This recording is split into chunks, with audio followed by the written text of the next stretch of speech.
Today in Exodus chapter 1, as we're starting in a new book, we're looking at verse 8. Now, remember the Israelites have multiplied greatly. And so in verse 8, it tells us something really important. Eventually, a new king came to power in Egypt who knew nothing about Joseph or what he had done. Here's what happened. We had a new dynasty come in. There was we don't know if it was really a civil war within Egypt, but there was definitely a new family dynasty rose to power. And so the family that would have revered Joseph, that had the Pharaoh line passed down for these times, was out. And a new one comes to power. He doesn't have any link. His family has no link to Joseph, the Israelites, anything. And so they look at the Israelites very differently than what the previous dynasty had looked at them. Now, they look at them as a threat. They were growing in number. They were strong. He says in verse 9, this new Pharaoh, look, the people of Israel now outnumber us and are stronger than us. So the Egyptians, remember, I talked about this just the other day. The Egyptians were very proud.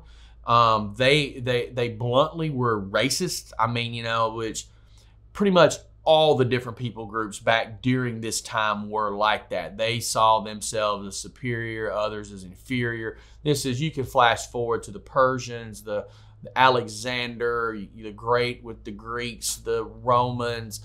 You can go over into Japan, into China. You see this all over the known world during this time. So they also are not just concerned about their superiority within their own country. They're concerned about war. See, they were in a back and forth. Egypt was with the Hittite Empire, which was to the north of them, up around the land of Canaan. Is where they would have been. They would have been kind of up in that area north of Israel. So they themselves are worried, hey, if we wind up in a fight with the Hittites, the Jews side with the Hittites, which is kind of where they're from, then we could be in a lot of trouble. So they turned them into slaves. We don't know how long they were slaves. There's different thoughts. Some say they were slaves 200, 250 years. Some say they were only slaves for 130 years. However long it was too long, right? And they were put to work building some of the great cities. Specifically, a couple of cities are mentioned and named in Scripture. One of them being Pithman, one of them being Ramses. Now, some people try to say the Israelites built the pyramids. No, they did not. That took place. The pyramids were built well before the Israelites ever came down there, well before the time of Joseph or the time of Jacob. But they did build some of these cities and things. And interestingly enough, there's a really famous wall painting from a tomb in Thebes in Egypt, which is modern-day Luxor.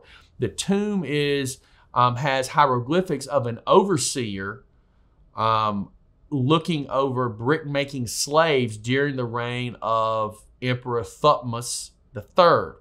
The painting shows the overseer armed with a heavy whip, and their rank is denoted by this long staff that they have. It's the hieroglyphs. So that's how they interpret them and they work. So a lot of people think that this particular hieroglyph is showing the enslavement of the Israelites. So we feel like we have some extra biblical sources for this slavery and some of the things that were happening here.